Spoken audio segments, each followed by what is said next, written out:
But like within the world of the beam, if you're going to put this out like 40 years, like what do you think interacting with computers would look like for you?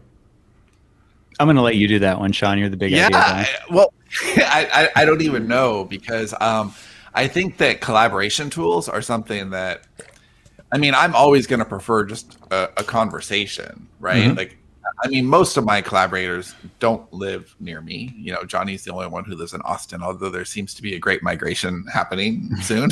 Live, yeah. But Johnny is the only one in the company currently who lives in Austin, and over the last year, we haven't been able to meet more than a couple of times, and it hasn't slowed down our creativity. So I don't think you need any sort of like new age tools or anything like that. I do think that, you know, every once in a while you have like one of these years that skips a few years, right? Where time is just accelerated. Mm-hmm. And our argument, you know, in the beam, in the original timeline, was that we had a little pocket of time like that. It started with Spooner putting his base on the moon.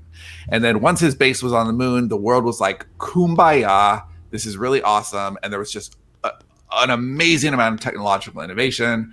And then we had the disaster and everything was stunted for a while. And then we came back like, wow, and now it's fast. So in the real world, we had COVID. And COVID put just the plunger down on a bunch of stuff, and it made us reevaluate a lot of things. So now there's going to be old technologies that died. There's going to be a lot of technologies that are accelerated. I have several entrepreneur friends who basically were like, yeah, my 6-year plan became my 1-year plan because for whatever reason, it had to. And, you know, there was a lot of reinvention there. So I think that one of those things that really accelerated is collaboration tools, right? Zoom went public, like I think in November before the March, you know, collapse, and all of a sudden became just ridiculously profitable in a way that no one quite expected.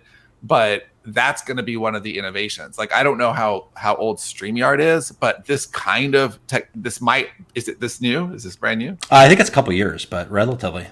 But there's just so much attention now in this kind of platform. I was talking to a company just a couple of days ago. It's a big tech company, and I was really surprised by how fluid they had an internal video conferencing thing that they had built, and it was so fluid and it worked so well. And I imagine it's an artifact of what happened with COVID. So that's only going to get better, and our ability to be in virtual spaces will only get better. And so I imagine that's going to lead to giant leaps in productivity and creativity and the way that we can all work together.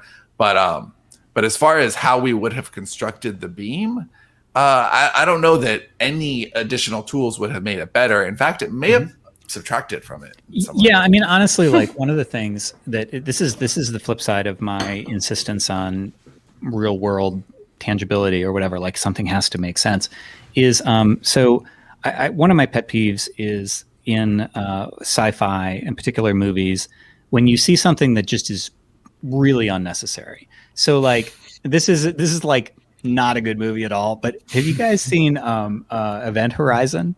Yes, totally. Okay, you know I've seen Warhammer prequel. Yep. Right. So like, I mean, I really like that movie, even though it's kind of stupid. But like, Lawrence Fishburne is in a command chair that rides on the ceiling between different positions, and I'm like, what the hell is that about? And it's like, whenever the ship is shaking, it's like rocking back and forth. Like, that's just unnecessary. Why would you do that? And so for the same reason, whenever we're approaching anything in a story, like another one is holography. So like Minority Report, you know, he's sitting down and he's watching videos of his son, which are like fragmented holograms that are kind of barely in front of him. And I'm like, dude, watch a screen until holograms are better. Like, why would you ever do that? Just using something because it's cool and new, even though the old way is still better. So like, if conversation is the way that we build the story, like something's got to be incrementally better than conversation before I'm considering any tech tool. Yeah, well said. And like, there's an interesting example that someone pointed out that it seems like people are getting worse at Googling now than people that are kind of like in their 30s and 40s. So you would think that people in their early 20s would be better at Googling because they grew up with technology. But the kind of the argument, which I actually buy, is that when you're growing up with kind of a primary platform, you're primarily on Instagram, you're primarily kind of on Twitter, and you're kind of like choosing your champion as what tech platform you're on. You're not used to kind of like grazing between these different platforms and learning for yourself.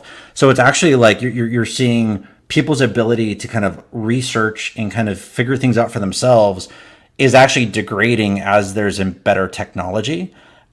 Which is not what I would have expected like 5 years ago. And can I just say, as a 45-year-old guy who grew up going to libraries to research, Yeah. if you say that it's getting too hard for people to Google, I just want to punch something. Like, that's stupid. Are you kidding me? You can't enter something in a search bar? 100%. Yeah, no, and it's like when you encounter a lot of people, you're doing hiring and stuff, and it's wild to me how often there's some kind of skill or some question that's trivially Googleable, and it's not there. And it does feel like there's like some of this technology that we invent actually leads to like it's great for entertainment, but it's a regression for overall for happiness or productivity. Yeah, so I've been online since I mean, a shockingly little time actually. I didn't really go on until like 2008. Oh, wow. Yeah, I had a brick and mortar flower shop. I wasn't really on the computer. He knows to the day. Um, He celebrates it every year. Internet anniversary day. Kind of. Totally. So when I went on, like I really went on, and I wanted to make it as a writer